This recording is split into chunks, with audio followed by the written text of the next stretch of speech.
नमस्कार, आपण पाहत आहात एल्गार न्यूज महाराष्ट्र।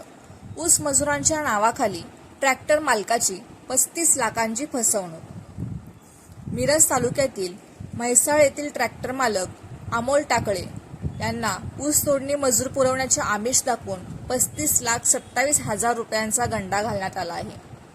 धुळे जिल्ह्यातील साक्री तालुक्यातील टिकही येथील 4 मुकादमांनी ही फसवणूक केली।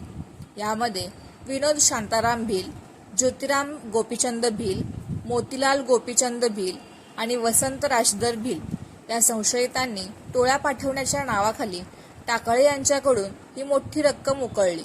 मात्र पैसे घेऊनही मजूर न पुरवल्याची आपली फसवणूक झाल्याचे लक्षात येताच टाकळे यांनी पोलिसात धाव घेतली।